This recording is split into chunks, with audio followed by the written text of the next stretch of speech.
Hi, good afternoon, ladies and gentlemen. My name is Rodger from Scottoiler Distribution, USA. We're based in Bedford, Pennsylvania, which is actually just about 65 miles from where we are here. I was really delighted when I heard about the Touratech East Rally was going to be in Huntingdon. And in actual fact, at first I thought it was Huntingdon in Maine. So I thought I was going to be facing yet another 500-mile, 1,000-mile round trip journey along the East Coast. So to see that it was right on my doorstep was really something else. So anyway, what I'd like to do now over the course of the next 30-40 minutes is take a look at chain drives on motorcycles, and we'll also talk a little bit about Scottoiler chain oilers. But first of all, a little bit of background on chains. We first saw chains being used commonplace on motorcycles just after the end of the First World War. Prior to that time, it was belt drive was used to power the horsepower from the transmission to the rear wheel. And it was like a toothed leather belt is probably the best way to describe it. Belts at the time, you know, they'd get wet, they would expand because they were made of leather, they would also have an awful lot of slippage. And I think everybody knew, if you talked to some of those early pioneer guys, they knew that belt was not necessarily the best way to go. So post 1918, we started to see manufacturers adopt chains. Interestingly enough, that's about 100 years ago. We've had chains on bikes for a century.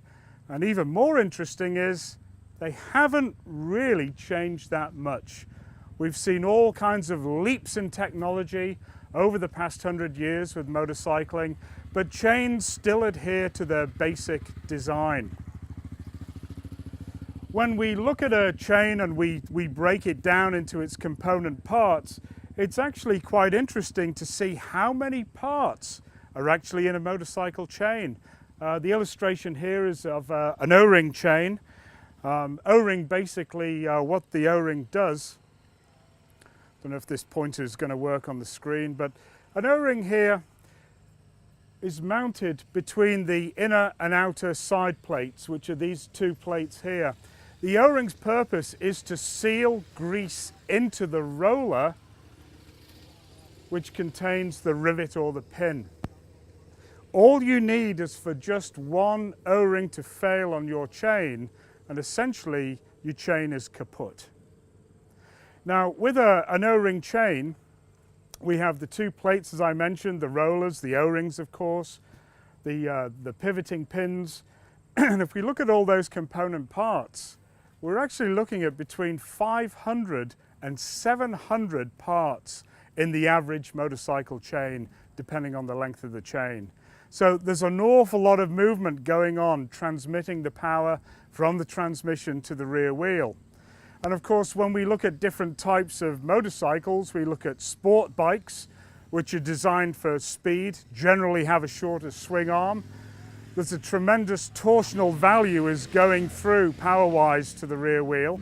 When we look at adventure bikes, like the motorcycles we're riding this weekend, we're looking at longer swing arms. And we're also looking at some very adverse conditions.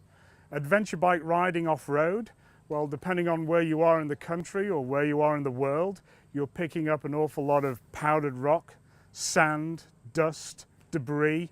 And all these factors will contribute to the wear on a motorcycle chain. Typically, you're going to find wear will start to occur on the softest part of the chain, which is, of course, these O-rings. So it's very, very important that we take care of the O-rings. If we look at a chain and cross-section, imagine we took a hacksaw and we just sliced through it to take a look. We can see here we've got the pin that runs through. Here's our outer plate, our inner plate. Here's our roller, and the green represents the bush which is inside of the roller that actually pivots on the chain thousands of times every time the chain rotates. The yellow that you can see here is the grease, because the O-ring chain is sealing in grease inside the roller. All the more important to keep the O-rings well lubricated Otherwise, the grease will leak out, literally leak out, and we start to get this condition here where the pin is now going to be running directly on a dry bush. And again, it just needs to happen on one single link in your chain and the chain's life is over.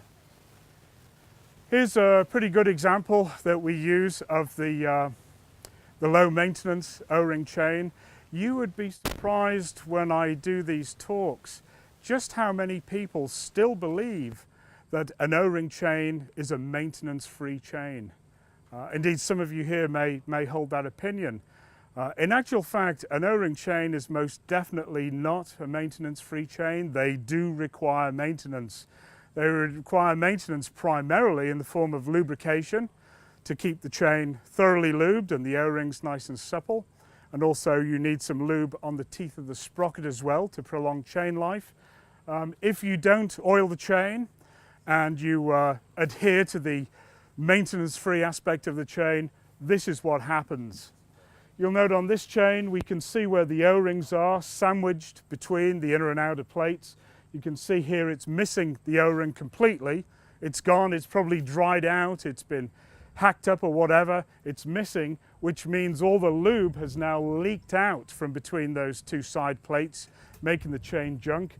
We can tell here the rider has continued to ride with the chain, and just look at the degradation you can see on the rollers. Instead of being a nice cylindrical roller, they start to chip at the edges. And you can imagine the damage that that is doing to the sprocket as well.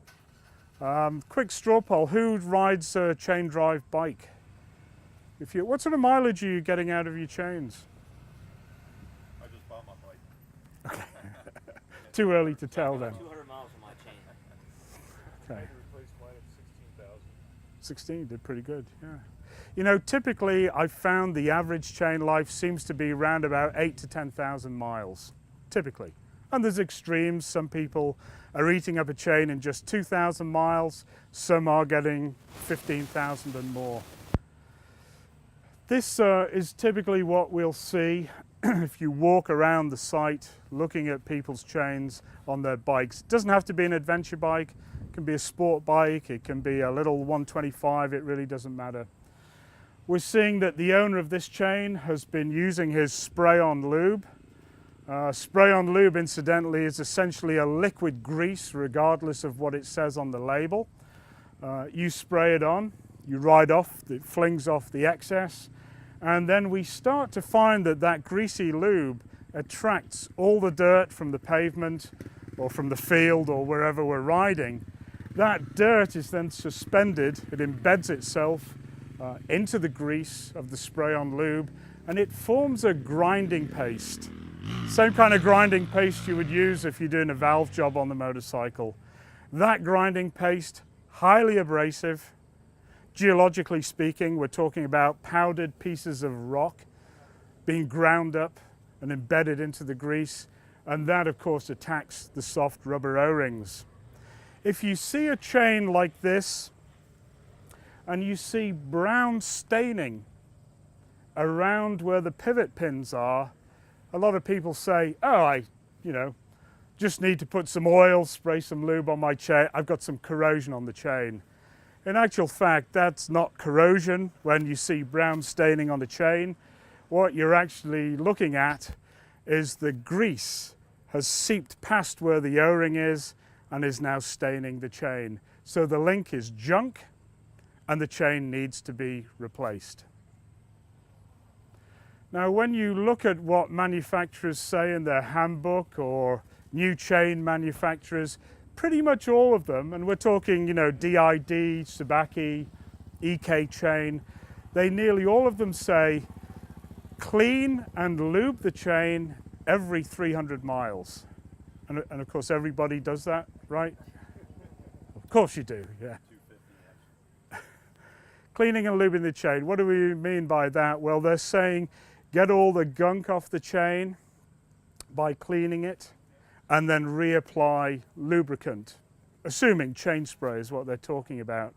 Every 300 miles in order to preserve the life of the chain, the sprocket, so on and so forth.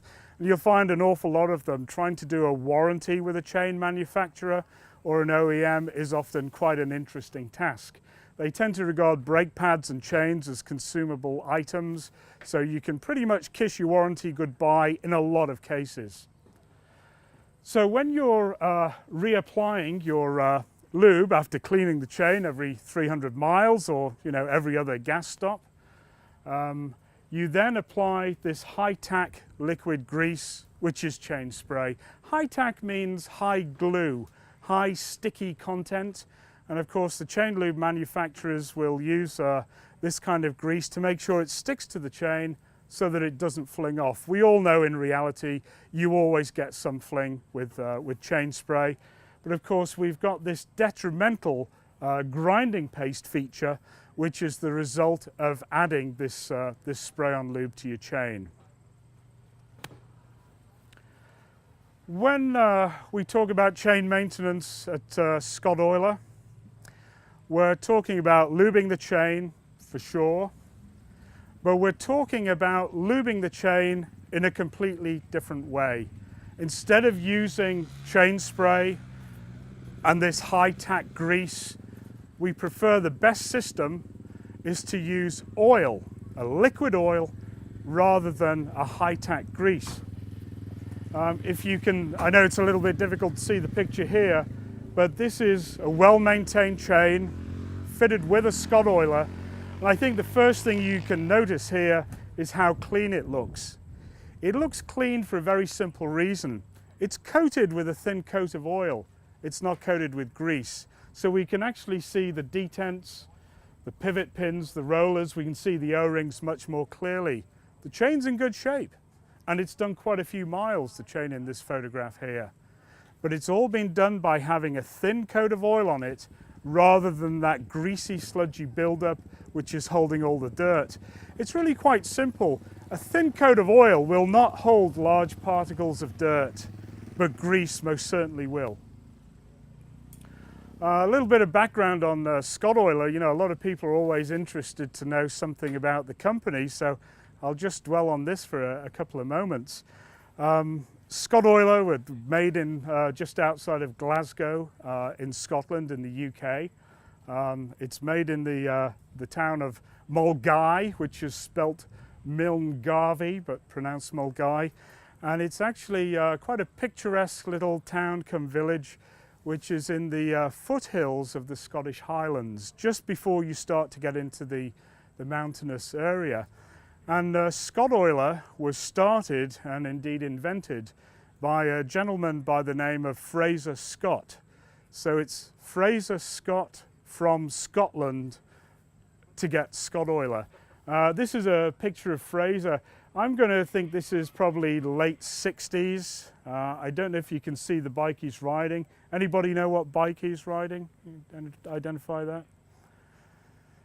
It's it's a Velocette single, and he's doing what they call in England at the time scrambles, or motocross we'd probably call it today.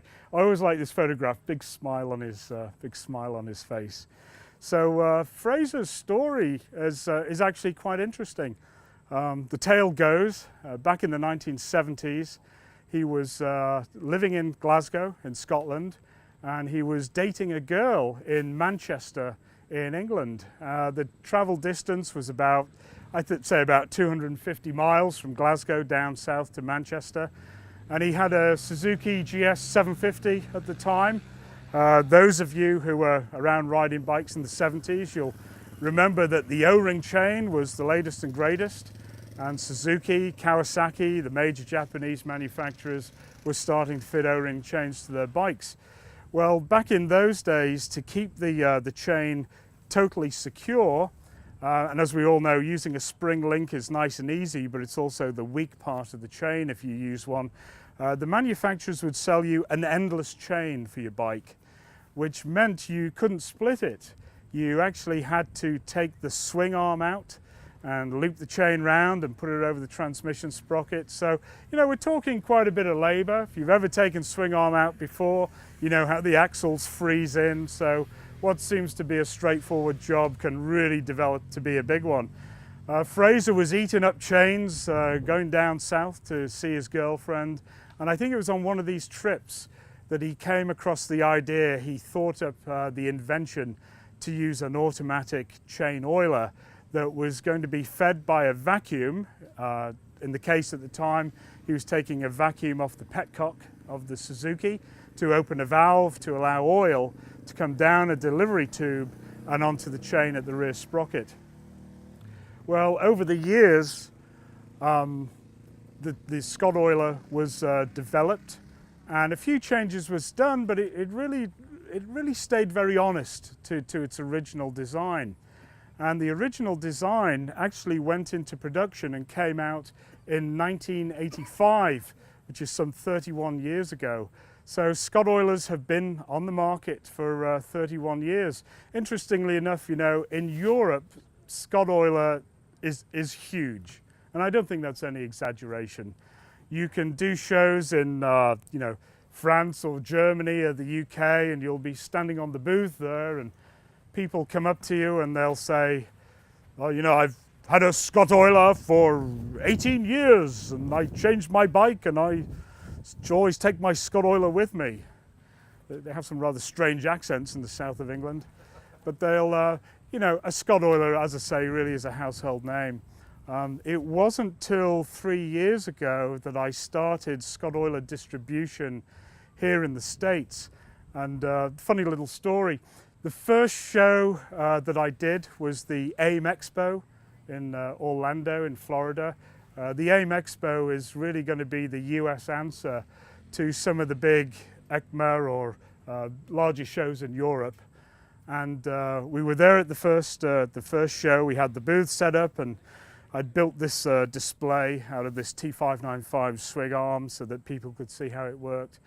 And I had an endless stream of people come past the booth, and I'd say, are you familiar with Scottoiler? And they'd all say, Scott what? There was no product recognition in the States. What a change from what we were experiencing in Europe. And I'd invited the owner of Scottoiler over, Fiona Scott Thompson. Fiona is Fraser Scott's daughter. She now runs the company. And Fiona was on the booth. She was sitting at the back of the booth for the 3 days of the show. And at the end of the day, she said, you know, this reminds me of back in the early 80s when Dad invented the Scottoiler, and we had a booth at the National Exhibition Centre in Birmingham, which is where they have the big British bike shows.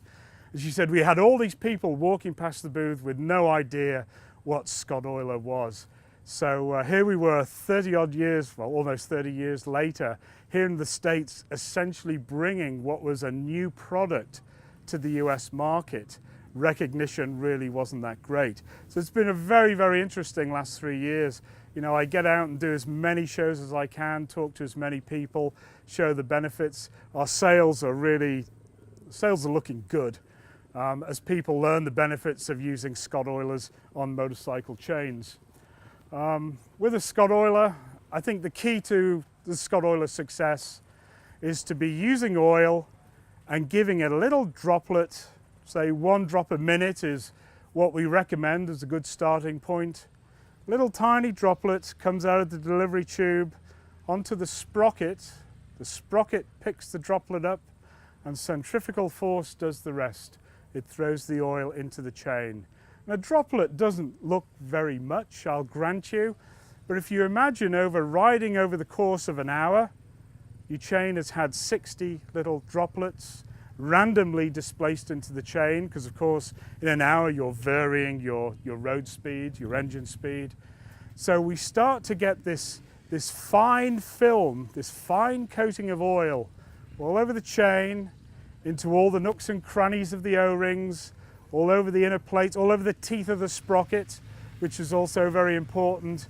And essentially, as the oil is coming out of that little injector onto the sprocket, it's flushing the dirt off as it lubricates, and the low-tack additive that's in Scottoil helps it to stick onto the chain. One of the most common calls I'll get doing technical service with Scottoiler here in the States, people will often call up and say, I bought a Scottoiler off you and it's put oil all over the back wheel and the back end of my bike. What's wrong with it? What should I do? Turn it down. We've got a pretty wide range of oil delivery. You know, you can back them right off and you can start to do, certainly with the E-system, you can do one little droplet every 3 minutes, which is great if you're on open highway, nice and clean. And on the E-system, we can just program it with a gloved finger on the fly as you ride.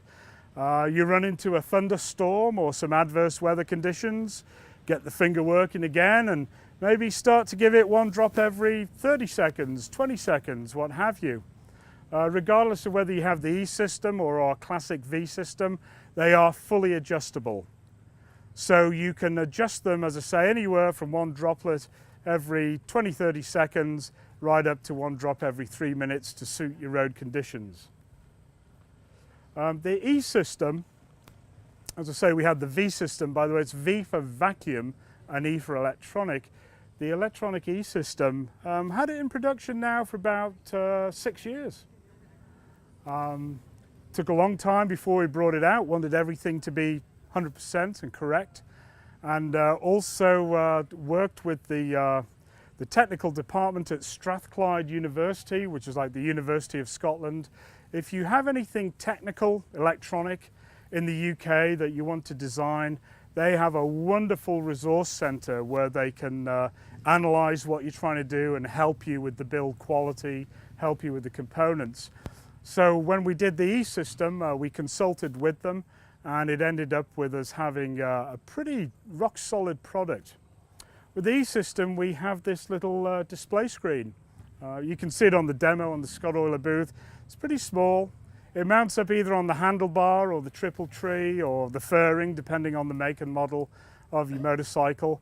And you just have it so that you can see the display screen, the driving screen, so you can make the frequency adjustments with the gloved finger.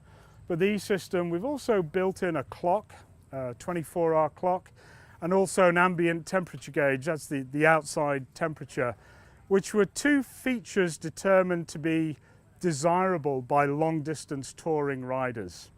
So the E-system, it gives you complete control over the oiling of your motorcycle chain.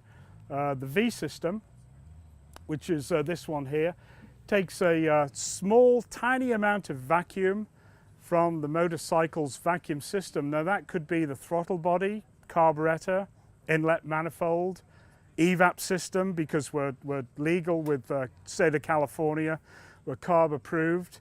In the case of something like, say, a KLR Kawasaki, you can take a vacuum off the petcock. They have a vacuum hose that goes up there. It's usually a very, very simple connection, just inserting a T-piece in, and on the tail of the T, you run a very thin, tiny diameter hose into the reservoir itself, which mounts under the seat or on a frame tube, again, depending on which make and model of motorcycle that you have. If you go to our website, scottoiler.com, you can click on the technical button, and it will ask you what make and model of motorcycle you have.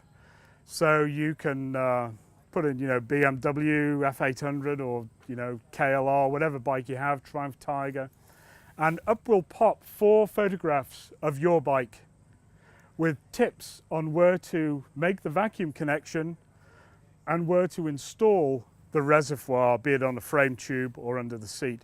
So we really tried to make it as simple as possible for the average mechanic to install a Scottoiler onto his motorcycle.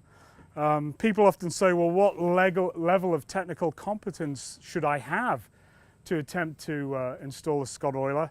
And I generally say this: if you change your own brake pads, you can do your own brake service, then I think you've probably got what it takes to put it on.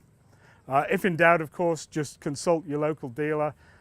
We can give them full technical assistance if they need it, but in all honesty, it's really not that difficult to install.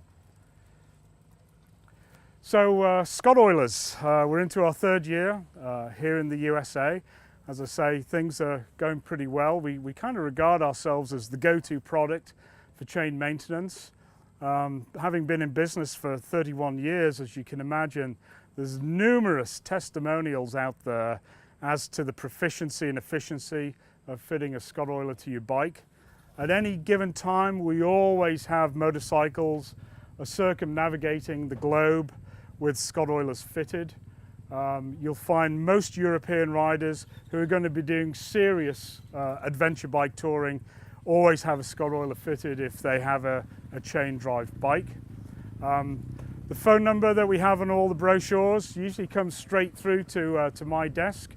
So if anyone ever has any questions regarding Scottoiler, just call it or email me. Again, my name's Rodger Kerwin. I'm going to be the person who's going to be working with you and hopefully introducing you to a completely different way of lubricating your chain, cutting down on chain maintenance. You're not going to be cleaning your chain again because, as I said, we're only putting that thin coat of oil on just to keep the corrosion at bay and lubricate those O-rings. So it's really a case of rethinking the way that chain lubrication is done. Chain sprays have been fine, but really I think chain sprays are essentially bad medicine. So I'd certainly consider fitting a Scottoiler, and you know, for the price of a chain, Scottoiler V system retails at $139.95. You're going to pay more than that for a decent quality chain, and really you've got your Scottoiler for life and a 2-year warranty on them as well. All right, ladies and gentlemen, I'm going to conclude there now because I know you all have other things to do. I'd like to thank you very much for your time. And I'd also like to thank all the guys and ladies at Touratech for putting on this event. You know, I can only see, I was here last year at the event, I can already see the growth. And with the way adventure bikes are looking in the US new motorcycle market, it's really the only growth spurt we're seeing is with adventure bikes in what is essentially a very flat market at the moment. So I can only see adventure bike sales expanding and certainly seeing this event expanding as well. So thank you very much for your time. Thank you.